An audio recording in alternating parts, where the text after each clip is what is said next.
Wahai Tuhanku, apa tanda-tanda orang mencintaimu?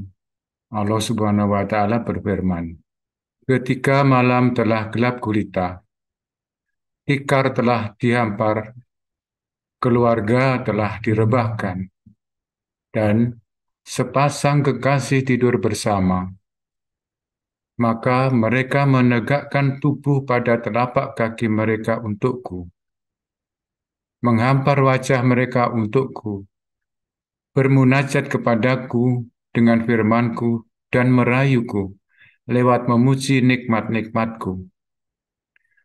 Mereka berada di antara jeritan dan tangisan, keluhan dan pengaduan, di antara berdiri dan duduk, di antara rukuk dan sujud.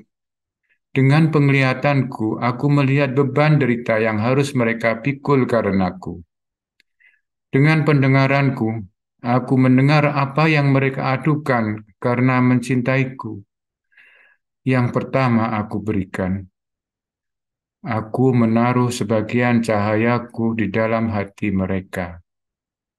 Kitab Ihya Ulumuddin Imam Al-Ghazali.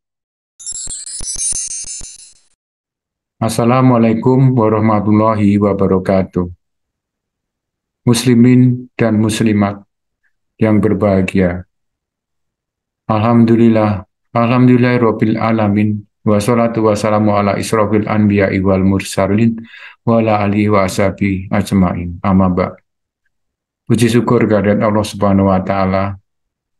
Pada saat ini kita bisa mengkaji tentang cintanya kepada hamba-hambanya. Salawat dan salam bagi junjungan kita Rasulullah SAW, bagi keluarganya, bagi sahabat-sahabatnya, dan bagi kita semua sampai di akhir zaman.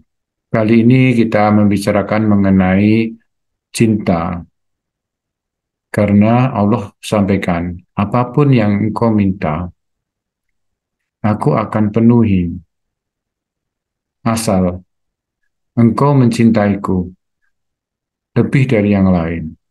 Sungguh tulus pernyataan Allah Subhanahu wa Ta'ala tentang cintanya kepada hambanya. Dan tadi sepotong kalimat dari Allah yang ditulis oleh Imam Al-Ghazali. Begitu menyentuh kita, hati kita, pernyataan cintanya kepada kita. Di surat Al-Taubah ayat 9:24, katakanlah, jika bapak-bapak, anak-anak, saudara-saudara, istri-istri, kaum keluargamu, harta kekayaan yang kamu usahakan, perniagaan yang kamu khawatirkan kerugiannya, dan tempat tinggal yang kamu sukai, adalah lebih kamu cintai dari Allah dan Rasul-Nya, dan dari berjihad di jalannya, maka tunggulah sampai Allah mendatangkan keputusannya. Dan Allah tidak memberi petunjuk kepada orang-orang yang fasik.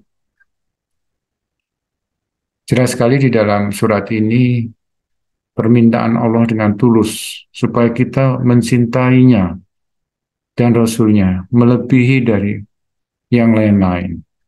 Kita coba melihat dari bawah, apa yang kita cintai dari kalimat tadi, dari firman Allah Subhanahu wa Ta'ala tadi. Yang pertama paling bawah adalah harta kekayaan dan tempat tinggal. Kita mencintai harta kekayaan dan tempat tinggal. Kenapa paling bawah? Karena ini hanya sifatnya searah. Dari kita mencintai harta kekayaan dan tempat tinggal. Harta kekayaan dan tempat tinggal tidak mencintai kita. Dia bisa hilang begitu saja. Nah, tingkat kedua di atasnya adalah cinta terhadap kekuasaan, usaha, dan perniagaan. Dia lebih tinggi dari kekayaan dan tempat tinggal karena kekuasaan, usaha, dan perniagaan bisa saja mereka mencintai kita. Sebagai contoh, kalau kita baik di dalam pekerjaan, yang punya perusahaan suka dengan kita, maka kita ditahan. Jadi bisa dua arah. Namun setiap saat juga bisa terputus. Tingkat yang ketiga adalah cinta sesama kekasih, dalam hal ini suami istri. Saling mencintai, saling menyayangi, saling mengasihi. Namun juga bisa terputus, bercerai, dan seterusnya. Berikutnya di atasnya lagi adalah cinta terhadap keluarga, orang tua, dan anak. Cinta terhadap orang tua, cinta terhadap anak nggak bisa putus, dan saling mengasihi. Yang paling atas adalah cinta Allah dan Rasul-Nya, berjihad di jalannya. Jadi ini yang diminta oleh Allah Subhanahu wa Ta'ala, cinta yang paling atas. Bukan berarti kita harus mencintainya saja, tapi tidak boleh mencintai keluarga, mencintai anak, istri, ya, bukan begitu maksudnya. Tapi Allah minta kita paling atas. Contohnya sebagai berikut. Kita cinta terhadap kekayaan paling bawah, rumah tinggal, mobil, dan sebagainya. Tiap hari dibersihkan, dicuci mobilnya. Lalu ada istrinya teriak, "Pak, tolongin bantu ini di dapur." Yes, si bapaknya bilang, "Tunggu dulu, saya masih membersihkan mobil." Berarti dia masih mencintai yang paling bawah dibanding istrinya. Demikian juga kalau sedang bersih-bersih rumah, Allah Akbar, Allah Akbar, Allah memanggil untuk bertemu. Nanti aja lah, saya selesaiin di rumah dulu. Nah, itu berarti dia masih lebih mencintai tempat tinggalnya dibanding Allah. Tingkat cintanya tingkat paling bawah. Padahal tadi di ayat Taubah tadi Allah meminta cintanya yang paling tinggi. Itu maksud dari rangkaian ini. Jadi kita bisa menganalisa atau mengevaluasi tingkat cinta kita itu sudah sampai di mana. Apakah masih di tingkat suami istri atau tingkat orang tua, orang tuanya sakit didemin aja. Biarin ada adik yang lain yang ngurusin dan seterusnya. Atau ada anaknya yang sakit, sibuk kerja, biarin aja. Atau ada istri yang ngurusin. Nah, dari situ kita kelihatan cinta kita masih di level mana. Apalagi cinta kepada Allah. Allah Akbar, waktunya kita bertemu dengannya, cuek aja gitu. Nah, itu berarti cintanya masih belum apa-apa gitu. Nah, itu kita bisa menganalisa di mana, sampai di mana cinta kita. Lalu apa makna cinta? Ini saya ambil dari kitab Ihya Ulumuddin Imam Al-Ghazali. Makna cinta, kecenderungan naluri pada sesuatu karena merasa nikmat di sisinya. Jadi kalau masih cinta mobil gitu, rasanya nikmat gitu di dalam mobil. Atau masih tingkat orang tua, nikmat rasanya kita di pangkuan orang tua, di dekat orang tua. Cintanya kita masih di level istri, gitu. Ya kita lebih nikmat berada di sisi istri. Nah, kita bisa lihat, kita nikmat nggak pada saat sholat, pada saat dekat dengan Allah. Sesuatu yang paling dicintai manusia adalah keberlangsungan eksistensi di dunia. Mencintai sesuatu apa adanya karena di matanya terlihat bagus dan indah. Jadi kalau mencintai mobil, orang lain mungkin tidak, mobil kayak begitu dicintai, gitu. Mobil yang kuno gitu. Tapi orang lain melihat seperti itu. Dirinya itu adalah bagus dan indah. Dia mencintainya. Sama istrinya juga begitu. Gitu. Belum tentu orang lain melihat dia cantik atau bagaimana. Tapi suami melihatnya dia yang paling cantik di dunia. Gitu. Yang paling disayang, yang paling dicintai. Nah itulah mata terlihat bagus dan indah. Keindahan secara sempit diartikan yang dapat diinderakan atau dikhayalkan, yang bisa dilihat. Seperti mobil, sama istrinya, sama rumahnya, itu keindahannya dapat diinderakan secara sempit. Timbul rasa cinta. Keindahan ada yang tidak memiliki materi, seperti zat Allah, pengetahuan, kemampuan, kehendak terbit dari hati dan jiwa. Jadi ada keindahan yang terbitnya dari hati dan jiwa, seperti pengetahuan, kemampuan, kehendak, dan seterusnya. Termasuk cinta kita kepada Allah. Kita tidak melihat Allah, tapi ada di dalam hati dan jiwa kita.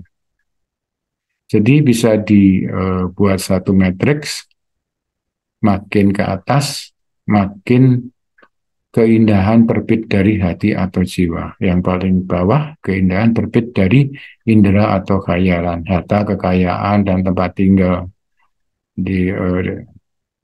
Kita mencintai rumah kita, kita bayang-bayangkan keindahan. Wah, nanti di rumah sampai rumah saya akan bangun kamar yang lebih baik, kamar tamu yang lebih baik, dikhayalkan. Tapi bisa dilihat dengan indera. Kekuasaan, usaha, perniagaan juga begitu. Semakin ke atas, keindahan terbit dari hati dan jiwa. Bercinta kita terhadap Allah dan Rasul-Nya, mutlak dari keindahan terbit dari hati atau jiwa. Lalu ada hambatan kita mencintai Allah. Sunnatullah memberlakukan bahwa selama masih terhalangi oleh sifat-sifat tercela, jiwa belum dapat melihat hal-hal abstrak di luar alam indrawi dan imajinasi. Jadi yang paling atas tadi, kalau kita masih punya sifat-sifat tercela, itu akan tidak bisa merasakan cintanya. Sebagai contoh, kalau sama keluarga, orang tua, kalau kita punya sifat yang tercela terhadap orang tua, kita tidak melihat cintanya orang tua, tidak merasakan. Sama juga dengan Allah, makin tinggi, tergantung dari sunatullah yang kita jalankan. Semakin banyak amalan kita, semakin dekat kita dengan Allah, semakin mencintainya. Nah, seberapa kuat amalan-amalan menghapus sifat-sifat tercela menentukan bertambahnya ketersingkapan, kenikmatan, dan rasa cinta.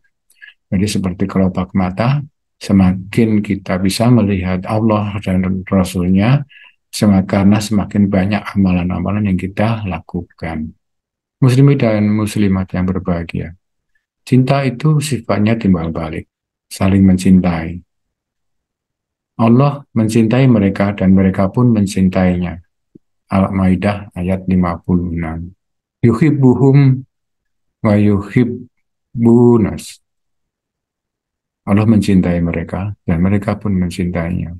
Jadi kalau kita mencintai Allah, Allah akan mencintai kita.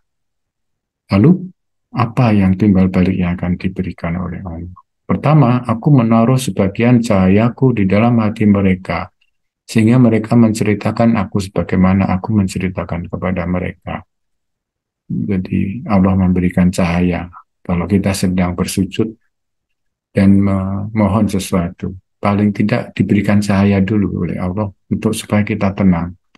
Bisa dicoba pada saat malam hari tahajud, menangislah kalau ada masalah, memohon ampun, dan seterusnya. Begitu sholat akan rasa lega, karena cahaya Allah masuk di hati kita. Lalu yang kedua, andaikan langit dan bumi beserta isinya ada dalam timbangan mereka, aku pasti menganggapnya sedikit untuk mereka. Artinya kalau kita memohon sesuatu, jikalau langit dan bumi yang dia minta, jikalau langit dan bumi isi-isinya yang kita minta, Allah melihatnya itu masih sedikit. Jadi apapun yang kita minta Allah akan berikan. Dan ketiga, aku menyambut mereka dengan wajahku bertatap muka. Tahukah engkau barang siapa yang aku temui dengan bertatap muka? Seseorang akan tahu apa yang ingin aku berikan kepadanya. Yang ketiga, Allah akan menatap muka kita pada saat nanti. Yang kita inginkan adalah bertatap muka dengannya. Dengan bertatap muka, apapun yang kita minta akan diberikan. Bahkan Allah akan berikan sesuatu yang belum sempat kita ucapkan. Itu janji Allah kalau kita mencintainya. Melebihi cinta-cinta kita terhadap yang lain. Ketika cinta telah menetap dalam hati, maka rindu pada kekasih akan terjadi. Jadi kalau kita sudah mencintai Allah, rindu kita terhadap Allah akan terjadi. Dari Aisyah radhiyallahu anha berkata, Rasulullah SAW bersabda, siapa yang rindu bertemu dengan Allah, Allah pun rindu bertemu dengannya. Namun siapa yang benci bertemu dengan Allah, Allah pun benci bertemu dengannya. Siapa mencariku pasti menemukanku, dan siapa mencari selain aku tidak akan pernah menemukanku. Jadi, muslimin dan muslimat, jangan sekali-kali coba ke tempat lain. Karena yang bisa memberikan apa yang kita minta itu hanya Allah Subhanahu wa Ta'ala. Terus dipupuk di dalam hati kerinduan kita terhadap Allah. Begitu ada waktunya ketemu Allah Akbar, Allah Akbar, segeralah menemuinya, menemui kekasih kita yang paling tinggi. Itu yang diharapkan oleh Allah Subhanahu wa Ta'ala. Itu yang ditunggu-tunggu oleh Allah Subhanahu wa Ta'ala. Siapa mencariku, aku pasti akan menemukanku, dan siapa mencari selain aku tidak akan pernah menemukanku. Sesungguhnya Allah mencintai orang-orang yang berperang di jalannya. Dalam barisan yang teratur, mereka seakan-akan seperti suatu bangunan yang tersusun kokoh. Nah, sekarang nggak ada perang, ya kita berperang di jalannya, menghidupi anak yatim, membangun masjid, dan seterusnya yang Allah sukai, agar timbul rasa cinta kita padanya. Sesungguhnya Allah mencintai orang-orang yang bertaubat dan orang-orang yang mensucikan diri. Segeralah bertaubat agar cinta Allah datang. Seorang hamba tidak henti-hentinya mendekat kepadaku dengan amalan-amalan sunnahku, sehingga aku mencintainya. Sering-seringlah berzikir menyebut namanya. Muslimin dan muslimat, itulah pengertian cinta Allah terhadap hambanya. Menunggu kita mendekat. Allah mencintai orang-orang yang mencintainya, yang lebih dari yang lain. Jangan ditinggalkan, karena kita akan ditinggalkan olehnya.